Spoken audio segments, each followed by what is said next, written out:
Hey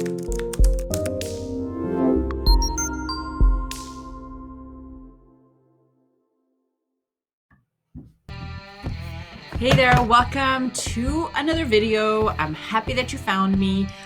For those of you that are brand new to my channel, my name is Christina Rizakos. I am a childcare business mentor and strategist, and I help new, aspiring, or struggling childcare business owners with all things that have to do with policies, day-to-day operations, as well as marketing. I'm the founder of ProfitableDaycare.com, as well as Elevated Childcare CEO, which is an online membership where I get to coach and train amazing childcare business owners that want to lead from the heart. So today's video, I'm going to focus on something that I think you need to hear, especially if you're a busy mom with little beautiful children running around your home, and you also own and operate a business, a childcare center. And I want to talk about the balance between the two. I myself am a busy mom of four, and I know how hard it is when you're trying to juggle mom life and work life. I know how hard it is when you go to bed at night and you think, oh, I wish I spent more time with my kids, or I wish I was kinder to them, or, I wish I had more time to do things with them. And you really beat yourself up over things that, you find that you come short at the end of the day. And, it's a struggle that a lot of moms have in everyday life, right? I mean, mom guilt is a real thing. But I think it, kind of takes, it takes your stress level to a whole new other level when you are also in charge of a team and you're running a business. Even if you're at the startup phase, or even if you've been in it for a while, it can take a toll on you. It can take a toll on you. And this video is going to help you balance those two things out, because the first habit I really want you to get comfortable with is being able to run your day versus the day running you. Not waking up exactly when the kids do, or like 10 minutes before you have to head out the door, really just stressing everyone around you, running around trying to get everything done so you can just get in the door and go to work. I want to strongly encourage you to really get into the mindset of taking control over your time, and taking control over your day, what that looks like. So I'll give you an example. When I first started my childcare business, and kids came into the picture, obviously my schedule was completely different. When I was alone, things looked extremely different in the morning, but when I became a mom, especially when the twins came in the picture, I quickly realized that I could no longer, wait for the kids to wake me up in the morning. I had to make it a priority to have that me time in the morning before everyone got up, before I had to head out and go into the office. So what I started doing was I started waking up 30 minutes before everyone else did in my house. I started with 30 minutes and I kind of worked my way up from there. And this looked different depending on the season of life that I was in. But in any case, this is something that you have to prioritize. Really just getting into the habit of running your day, being intentional with your time. I used to wake up in the morning and I used to get on my phone, which was right next to my bed, and I would go on social media and spend, no joke, 30 minutes just looking through people's posts.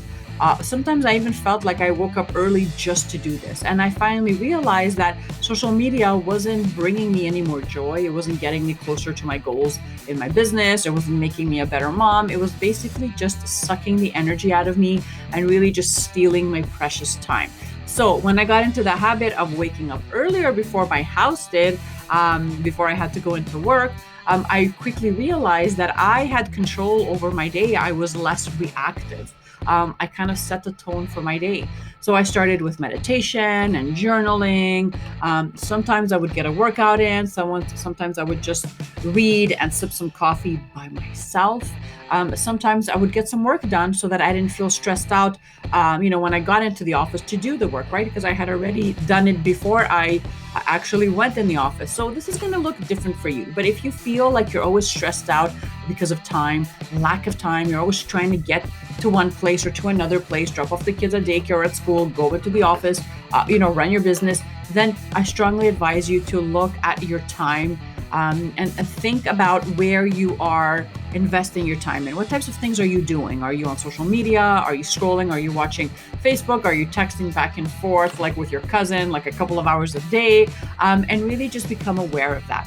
When we feel like there's not enough time, that we should definitely stop and just rethink about our daily schedule. So get in the habit of having some me time in the morning before you have to go into the office, before your kids wake up, so that you can get your day in order and you can really start your day on the right foot.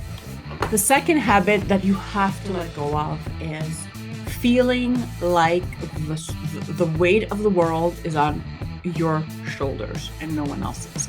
And I know as moms, we love taking care of everyone around us, right? So we have a team we like taking care of. We take care of the kids in our care, and we also take care of our family and our spouses. And sometimes it's hard to kind of give up things just because we feel like we're not supposed to, or maybe you feel like, well, my mom did everything, so I should be able to do the same. I really want to encourage you to get out of that mindset. When you're running a business, when you're in charge of a team, when you're starting a business, and you also have little kids at home, it's really difficult for you to be everyone's everything. And I know that as moms, we feel extremely guilty when we can't show up to every single event, or that we can't bake, 20, 30, 40 cupcakes for the bake sale. But trust me when I tell you that just because you know how to do everything at home and in your business doesn't mean that you should be doing everything, okay? That is a quick road towards burnout, and that's not where you want to be. So what types of things can you really take off your plate? I'll give you a few examples. For myself in my business, I started delegating a lot of tasks to my staff. So we had a lead educator. She would take care of onboarding new staff. She would take care of the staff's schedules, ordering inventory when it was low, and really just keeping me up to date with things that happened when I wasn't there. I would delegate the accounting to a bookkeeper that I found that was extremely helpful and so knowledgeable in accounting. And I knew that, there was no time for me to be going into the office, let's say in the weekend, or staying after hours to take care of accounting, when I can easily delegate this task off to someone else and pay her to do it. And she did a better job than I could ever do. So what are the things in your business that you can delegate or outsource, okay? And so when I say outsource, a lot of people ask me, what's outsourcing? Outsourcing is basically taking a task in your business, something that you know how to do, but you don't necessarily need to be doing, and kind of free up your time and give it to someone else. So you can hire someone locally, you can hire someone from another country through sites like Upwork or freelancer.com. How I took things off of my plate at home. Well, one of the things that took up a lot of my time, you can imagine feeding a family of 6 takes time, was grocery shopping. So I would go to the grocery store at least 2 to 3 times a week. A lot of those times I would chit chat with the people in the aisles. I would have my sister with me. We would start talking about stuff. Sometimes we would go for coffee after the grocery run. Sometimes I would just be I wanted to get something real quickly, but I would end up spending 20, 30, 40 minutes extra just looking through different products that they had brought in. So I would spend a lot of my time at the grocery store. So I decided that I would create a meal plan and write down everything that I would need for that week. And then I would just order it online with the click of a button to my door. I didn't have to worry about getting ready, going to the store, chit-chatting with anybody. Everything was done for me and it was delivered at my house. The other thing I started doing is, again, as a mom, meals, right? Meals is something that takes up a lot of our time, something that stresses us out a lot. So what I decided to do with my family of 6 was have Sunday meal prep day. So this is a family event that we do. We all get to decide on one meal for the week. I put like a menu plan out on the fridge, and then we meal prep as much as we can together. So whether that's cooking pasta for the next few days, whether that's putting the crock pot on with some chili, whether that's kind of my husband would barbecue some steaks or some chicken so that the kids could have for the week. It has saved up so much of my time throughout the week when I am, homeschooling, or when I was running my business, or when I was working from home. I didn't have to think about, oh my gosh, I have to rush home and cook a meal, because I had things in the fridge that were already prepared and ready to go. So that's something that I definitely had to take off my plate, was thinking that I had to be at home at a specific time and cooking this elaborate meal that no one ate most of the time. That saved up a lot of my time. And of course, if you can, I would definitely suggest that you look into hiring a meal service that actually cooks the meals and brings them to your house. Even if you could do 2 to 3 times a week, that is going to save you so much time and energy from going to the grocery store, from getting stressed out about what everyone's going to eat because you have already ordered it online and it's cooked and it's ready to go. That is going to save you so much time if you find a company that you trust, that cooks healthy meals for your family, that everyone could agree on, that you can hire 2 to 3 times a week. And of course, if you can't do that, most of us have family members that are offering to help. So for example, if you have a mother-in-law or your mom that wants to cook meals for you, I don't know any moms out there that don't want to be cooking meals for their kids. My mother-in-law is one of those moms that just keeps cooking and cooking all the time. And before, I would just say, no, I don't want help. I don't need help. I'll take care of it. Don't worry about it. But when I saw that I was struggling to get things done and I was feeling guilty and stressed out at the end of the day, I reached out to her and I asked her if she could prepare a few meals for the week that we go pick up on Sunday, and they are in the fridge ready to be eaten throughout the week, so I don't have to think about that. So those are a few things that you can do to really get some stuff off your plate. For me, it was cooking and grocery shopping. For you, it might be laundry.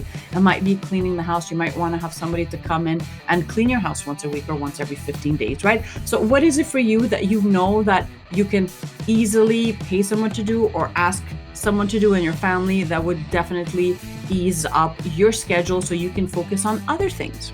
Habit number 3 that is going to save you a lot of stress, a lot of headaches when you're balancing out mom life and your business is automate. Now, automations have definitely made running a childcare center so much easier. So why not find a software that you can integrate in your business, in your day-to-day operations, that is going to ease your workload, that is going to take you out of the office so that you don't have to be the one that's invoicing. You don't have to be the one that's picking up the phone. You don't have to be the one that's emailing back every single parent asking how their child's day was, right? This can save you so much time, you guys. When I started automating things in my business, it saved up 50% of my time. I eventually got to a point where I didn't need to be in the office to get work done. And it can get there for you as well, depending on the systems and depending on your staff and how big your center is, but it's definitely doable. Even if you can ease your load by 10 to 20%, wouldn't that be worth it for you? I'm pretty sure that it would. So what would you do with that time that you saved up, let's say billing people, or reaching out to new customers, or onboarding your staff, right? There's a lot of things that you can automate in your business with the right processes, with the right tools, that is going to make your life so much easier. So I'll give you a few examples. There's a few softwares that are able to nurture that relationship between your staff and the parents, right? So instead of a parent calling you in the office or emailing you or messaging you on Facebook and asking you, how is my child doing? They can just send an email to the educator, their child's educator, and then they can just have that conversation instead of you.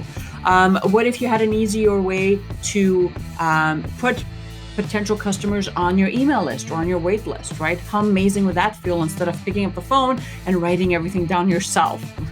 How amazing would it feel if you had a system that billed your parents every single month so you didn't have to think about that?